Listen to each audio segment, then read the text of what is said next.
জাপানের Tokyo international এয়ারপোর্টের দিকে লক্ষ্য করলে দেখবেন যখন বিমানগুলো ল্যান্ডিং করার পরে রানওয়ে করে তখন হচ্ছে প্যারালালি রানওয়ে করতে পারে না, কিছুটা বাঁকা পথে গিয়ে রানওয়ে করে। এর মাঝখানে হচ্ছে একটা বাড়ি যেটা হচ্ছে বেড়া টেরা দেওয়া, যার জন্য বিমানগুলো আসলে প্যারালালি রানওয়ে করতে পারে না। সমস্যাটা শুরু হয় 60-এর দশক থেকে। 1960-এর দশকে যখন জাপান সরকার চিন্তা করলো টোকিও শহর থেকে প্রায় 40 কিলোমিটার দূরে, বর্তমানে যেটা নাম হচ্ছে নারিতা ইন্টারন্যাশনাল এয়ারপোর্ট বা যা টোকিও ইন্টারন্যাশনাল এয়ারপোর্ট যেই নামেই চেনেন না কেন, জাপান সরকার যখন এই বিমানবন্দর তৈরি করার সিদ্ধান্ত নিল এবং যেই জায়গাটাকে সিলেক্ট করা হয়েছিল সেই জায়গাটার ম্যাক্সিমাম মানুষই হচ্ছে কৃষক বা ফার্মার, তারা হচ্ছে সেখানে চাষবাস করে খেত। জাপান সরকার এই সিদ্ধান্ত নেওয়ার পরে অনেক কৃষকই হচ্ছে তাদের জমি ছেড়ে দিয়েছিল সরকারকে, এবং কেউ কেউ দিতেও চায়নি।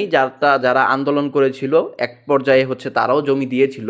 শুধুমাত্র একজন মানুষ হার মানেনি, তিনি হচ্ছে টাকিও সিতোর দাদা, বর্তমানে হচ্ছে জাপানের ওই ইন্টারন্যাশনাল এয়ারপোর্টের মাঝখানে যে বাড়িটা দেখাশোনা করেন তার দাদা।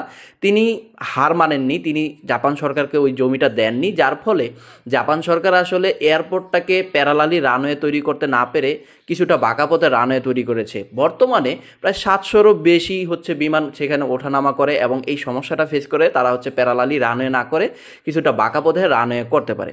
সমস্যাটা হলো যখন জাপান সরকার চিন্তা করলো এই এয়ারপোর্টটা তৈরি করবেন, তখন টাকিও সিতোর দাদাকে বলা হয়নি যে আমরা এখানে এয়ারপোর্ট তৈরি করব, এবং তার অনুমতিও নেয়নি, না নিয়ে ওই জায়গাটা সিলেক্ট করলো।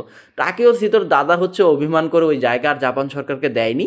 জাপান সরকার 1966 সাল থেকে টাকিও সিতোর দাদার সাথে নেগোসিয়েশন শুরু করেছিল এবং তার বাবার সাথেও নেগোসিয়েশন শুরু করেছে, এবং বর্তমানে টাকিও সিতোর সাথেও নেগোশিয়েট করতেছে, কিন্তু তারা ওই জমিটা ছাড়তেছে না।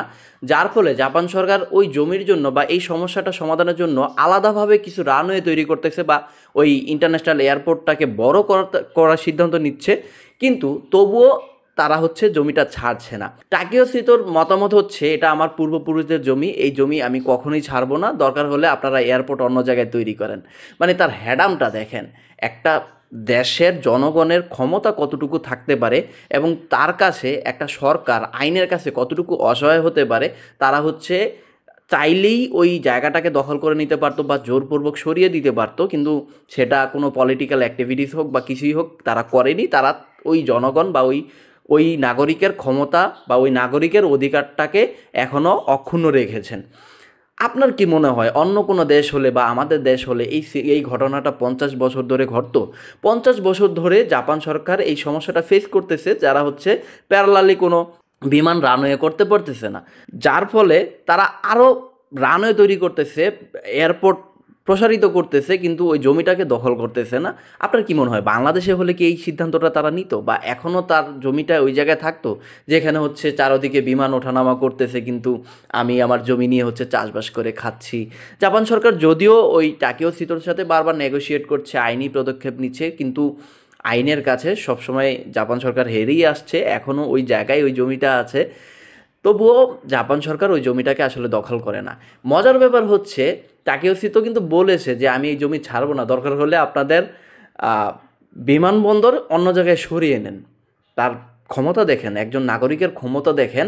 একজন নাগরিক তার সরকারকে বলছে যে আমি আমার জমি ছাড়বো না, আপনারা পুরো বিমানবন্দর সরিয়ে অন্য জায়গায় বিমানবন্দর করেন। এই ঘটনাটা কি বাংলাদেশে হওয়া পসিবল ছিল বা বাংলাদেশে পসিবল? আপনার কি মতামত তা কমেন্ট বক্সে অবশ্যই জানাবেন।